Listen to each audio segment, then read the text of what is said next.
It's the first week of March, and I guess we can call this kind of like a garden tour, but I think I like to call it more like a fake spring because a lot of things are waking up and we are not done with winter just yet.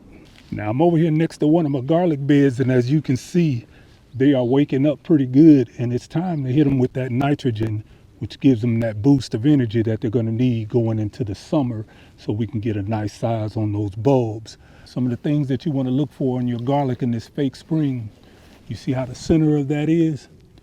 That's going to start sprouting up. You're going to see that nice green, lush growth coming out the center of your plants. And that's going to tell you just how well those plants are doing. You see that nice flush of green coming out of there? That's going to tell you how well those garlic plants are doing. And that's that chlorophyll that they're taking from these solar panels right here. What's going to happen is, because we're in this fake spring, we're going to have some results like this, where you're going to get some leaf burn when that cold comes back in, because we are definitely going to see some more cold. But the resilience of these, they have not laid down through the course of the winter. So that tells me that these are absolutely taking up the nutrients in this bed. Now I'll even get down here and show you some of the girth on some of these things. That's about 3/4 of an inch. That's the average girth you're going to see on all my garlic. And what I'm going to do is take you over here to one of my other garlic beds, and you're going to see even the girth on these are even larger. Look at this baby right here. Look how tall she's standing up. But once again, I tell you, you're going to start seeing that new growth coming out the top. And then maybe a month or two from now, you're going to start seeing that scape come out. And when that scape comes out and start to curve, that's when you want to clip that off, because that's going to make it push that energy right back down to that bulb. And look at the girth on that baby there. She is super thick. That's probably about an inch already. I'll go over here to this other bed. They're just getting a good start to this fake spring, but look at that green coming in, those solar panels. See how they're standing up like that? That's what you want from that garlic this time of the year. Now, for those of you who've been following the channel for a while, you're probably going to remember these that we transplanted into our dryer drums. And these have not laid down at all during the winter time. I have this cup set down an inch into the soil, and anytime we get a freeze, I like to come out of here right around that 28 degrees, and this stuff will still be wet on the inside of this cup. That's telling you that the microbes are at work creating that heat and friction down in your soil. So your soil always is going to have a few temperatures higher than what it is on the ambient outside. So again, we in that fake spring, so don't get it twisted. We are not out of the cold just yet. But what I love to see is when the bees are the first thing out in the garden this time of the year. And that lets me know that the plan that I put together to have what I call succession planting on all of my fruit trees, it ties back into my blueberries, which brings in the first pollinators of the season. So I'm gonna let you guys see what I'm talking about here. This is our methylene plum tree, and she's gonna be our first bloomer through the season. We have the next one, which is gonna be our Santa Rosa dwarf. And then down further, we have our Shiro. And then in the middle of those, we have our European plums, which is gonna be our Italian plum. And then over there, we have a green gauge. Our Italian and our green gauge are gonna come in a lot later than our methylene, our dwarf Santa Rosa, and our Shiro. And it's designed that way for a reason. My Santa Rosa is taking a beating because she is an early bloomer. The flowers are very slim to none because that cold came back, and this is our third warm up down here in Georgia Zone 8A. And we're gonna get cold again, so the Santa Rosa is not gonna do very well this year in terms of fruit. This is my early bloomer. So if we have a good spring, she's gonna show out. But if we have a bad spring like what we're having this year, where the temperatures are fluctuating, going up, going down, she's gonna bloom early, and she's not gonna hold any of her flowers. So we're gonna lose most of that. But then we'll walk over here to our dwarf Santa Rosa, which comes in number 2. She is popping all over the place. Look at all those buds coming on. All of those are gonna be flowers. And she's starting to get a little leaf buds up here also. The game plan would be that the methylene would be full of flowers, and as the methylene starts forming its fruit along with its flowers still remaining, it cross-pollinates with our dwarf Santa Rosa. Now we'll walk down a little further, And I kind of separated these, but I probably should have put them a little closer, the green gauge and my Italian. But you got the Italian right here, and you see she hasn't even started to bud yet, and that's by design because this is a European plum, and the European plums will not cross-pollinate with an Asian plum. So the reason why I do that, because these are gonna be my absolute last bloomers. And then we'll turn over here. This is another one of our Asian plums, which is our yellow Shiro. Now the yellow Shiro comes right behind the dwarf Santa Rosa and the Methley. She's just starting to flower. So again, that's my third bloomer. So we carry all the way down the line and we get in what I call companion planting, because I'm always thinking the best worst case scenario, proactive, not reactive. See those flower buds coming in? Now the Shiro is a little more difficult than the other ones to bloom, so you have to really pay attention. I may have to end up bringing another Asian plum close to the Shiro, probably 30 feet from my dwarf Santa Rosa down there over to the Shiro. We'll take you over here to our green gauge, which is a European plum.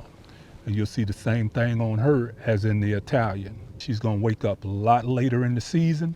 And what that does is that guarantees me fruit every year. So even if my first bloomers fail, my second bloomers fail, I have my third bloomers. And those are gonna be your Europeans. What we are doing, we're thinking about best, worst case scenario. And we always gonna be thinking about that fake spring. Now when we're talking about our plum trees, they tie directly into our blueberries over here. We're gonna take you over here to show you what our blueberries are doing. Because those same flowers that are on our Methley over there, which is our first bloomer, those bees are gonna travel over here to our blueberries and they're gonna start pollinating our blueberries. Now you can't make this up. This is on my first bloomer and this is a hello darling. We're not looking for honeybees over here. Honeybees are inferior when it comes to blueberries. We call the honeybee nectar robbers. Honeybees will look for holes in the sides of the blooms and steal nectar. You want the Southeastern Blueberry Bee as well as that bumblebee. That's right. There's a such thing as a Southeastern Blueberry Bee. So we're gonna go over here to our blueberries in the pot because a lot of people were asking me questions about what do you do with blueberries in pots? Before last year, I wasn't growing blueberries in pots, but because I had so many questions about how they grow in pots, I wanted to do it for myself. So what I did was I simply went down and just planted a bunch of my cuttings into the pots so I can better explain to you guys what's happening. None of these blueberries here were covered throughout the winter, and we've gotten down to 14 degrees. Your blueberry bushes are very hardy. They're gonna be good all the way down to 0. Some plants can go below 0. Now the problem that you're gonna have is your flowers are not gonna make it. If you have blooms early, like what we're having right now, you have a fake spring, your blooms will get caught up into that freeze. So 20 degrees, you're gonna start losing your fruit. This here is a sharp blue, and this is one of our early bloomers. And you see she looks just like our hello darling over there because she has flowers as well as blooms all over. She's even breaking leaf buds right now because of this warm spell that we're having. Now right here we have a brightwell. That's the universal pollinator for pretty much all of your rabbit eyes. So you want to have a brightwell if you're growing rabbit eyes. You can see how tight those buds are. She ain't even started to bloom yet, so we're gonna have her later on in the season. This is a legacy here, which is again, a southern and a northern high bush cross.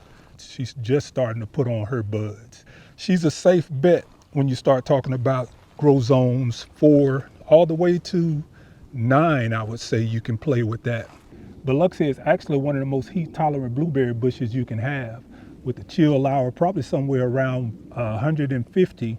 So you can get away with having something like the Biloxi down in a grow zone like 9, maybe even 10, you could push the envelope. Right here we have a Northland, and this is like a 2-year-old cutting. This is a northern high bush, so she's gonna be late blooming as well as putting on any leaf buds. So she's right where she's supposed to be. And right here is our beautiful Georgia Gems. And you guys were with me when we went over to Hall's Nursery to pick this up last year. And she's doubled in size, even in this pot. She's gonna put on some nice berries this year. This is another one that we transplanted last year. This is the one that we did with our potting mix to show you guys how we pot these up. So she's recovering really good. This is an O'Neill here. This is a Chandler, which is a northern high bush, and she's gonna show out this year. These are all Chandlers that were grown from seed. Now what I will not do is I would not recommend anybody to grow a blueberry bush from seed. You're gonna get 3 years that I've had these Chandlers grown from seed, and they're not showing any sign of any type of flower buds. So I would definitely not recommend anybody growing blueberries from seeds. So all those Etsy sellers that you see selling blueberry seeds, don't waste your money. Go buy somebody who has some good cuttings. Better yet, come over to growingoutthebox.com, because we got blueberries as well as our fruit trees. Growingoutthebox.com. Shop with us. Come on, spend your money with us. We give you all this good information over here. So the least you can do is come over, support the channel by supporting the store. Growingoutthebox.com. Now what we have over here is some more of our sweethearts. Now these, y'all saw us raise these from baby cuttings. These are the 4 that we did on our cutting. And she's gonna do very well this year. And I wanna move these over to some larger pots so they can stretch out this year. But what I wanna do is, just like I said, I wanna be able to grow in pots as well, so I can share with you some of the experiences that I have in growing in pots, and be able to, expound upon a lot of the questions that you guys asked me about pots that I wasn't able to answer last year because I really wasn't growing in pots. But again, these are right here out in the open. They're not sheltered. There's no walls behind them, no blocking the wind, and they all survive 14 degrees this year down here in Georgia Zone 8A. And once again, the resilience of the winter. These little babies made it all the way through winter. Now they may bolt on us, I don't know, because we're having these ups and downs. Brassicas don't understand what November, December, January, February, and March is. They just understand when that temperature goes up and when that temperature goes down. They're biannual, so once you get one good freeze out of them, you'll get a half a year, and then they're ready to go to seed. We'll go back over here to our blue collars, which made it through the winter with a breeze. But once again, when you have those fake springs, I'm gonna show you just how bad these up and down temperatures are for these plants. Even this little baby here, and this is a tree collard. She's already trying to go to seed. That is just the cycle of the plant.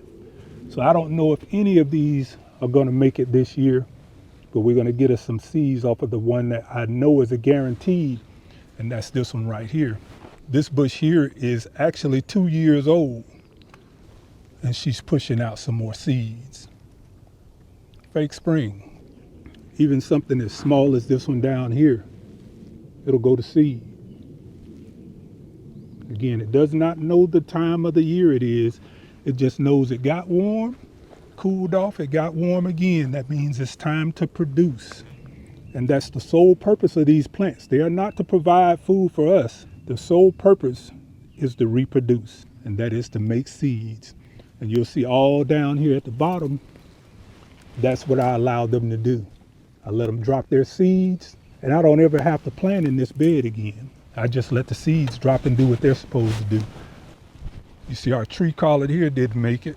The tree collard is good for warmer climates, but for Georgia Zone 8A, I'm not even finna attempt to grow the tree collards anymore. I did 2 years with it. They've made it through the first warm up, but after that second drop down in that temperatures, that 14, they couldn't handle it. So I will not be growing the tree collards again. Now here's another pleasant surprise that I got right here. Isn't that beautiful? Look how crispy and rich green that is. That's that fulvic acid extract I'm telling you guys about. It gives those plants that resilience. These plants made it all the way through winter. 14 degrees, several nights in freezing. They didn't flinch. They leaned a little bit, and look at them bouncing right back. Now, I don't know that they're gonna go to seed. I'm hoping not, but if so, but when you see like little stuff like that down there at the bottom, just pinch it off. And what I do is I drop that right back down there, let the roly-polies get it. Some more of our elephant garlic. Look at the girth on that. Yes, sir. Some more of our elephant garlic over here. Look at the girth on that. It's gonna be a nice sized bulb. So as the garden starts to come in, all down here, you see where the peppers are here? I never have to put peppers out. I do stuff like that. And then before I know it, there'll be a whole patch of peppers there and I can move them around the garden. Now, alfalfa bean handled that 14 degrees pretty well because the plants were kind of low to the ground. Not all of them made it, but again, that fake spring that'll get you every time. Now, these have been inoculated with the leguminosaurum bacteria. The leguminosaurum bacteria is quite different from the one where we inoculated our alfalfa, which is the melillotti bacteria. The peanuts that I grow, we inoculate them with a bradyrhizobium, which is native to Georgia. So you may have good luck growing peanuts down here in Georgia and getting those nodules on the roots, as you often see me doing. But what I've already done, I've come over here and already reseeded. I know we're going to get another frost, no question about that. As these get up to about 2 feet tall, I'll come and take the tops off of them. And then I'll take those tops and I'll create me a FPJ. Go over here and show you how this henbit is growing. Now you look at this pot right here.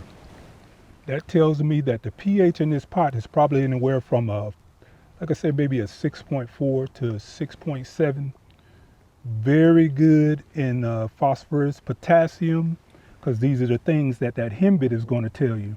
Now henbit is a member of the mint family, and we've already talked about the value of what henbit can tell you in your garden. But you see how that henbit is just hovering around that pot? Because that's where that pot is leaching out the nutrients, and that henbit is loving it. Look how tall and beautiful they are. Now the henbit also attracts those early pollinators. But the greatest benefit that I have for the henbit is I make me an FPJ with it.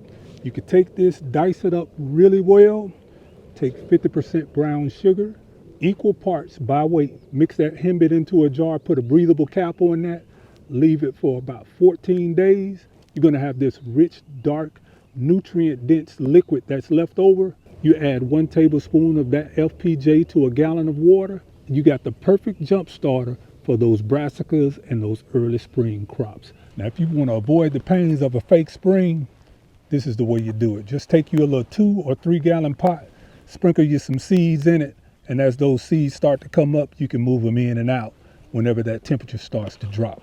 Now we're going to take you over here and let you see my jewel for the season. And this is my alfalfa patch. Now this is one of the things that I'm really excited about going into the 2026 growing season. This alfalfa is going to be a game changer for me in terms of being able to close the loop and keep everything right here within the garden for what we're trying to grow. This is going to be my fertilizer. The alfalfa is like a 3-2-1, but we're really not concerned too much about the NPK. It's that tricontinol that's in that alfalfa. Beautiful growth stimulant. So we'll be able to grow, do cut and come again all season long. And right now it is coming up beautiful. You can't get a better day than that. That is nature at its best. But you're going to be able to travel with me on this journey as I go through and growing this alfalfa, showing you guys how I close the loop. That's a spring day down here in Georgia Zone 8A. So I'm glad you guys hung out with me on this beautiful day in March for our garden tour as well as our fake spring. But until the next time, we're growing out the box.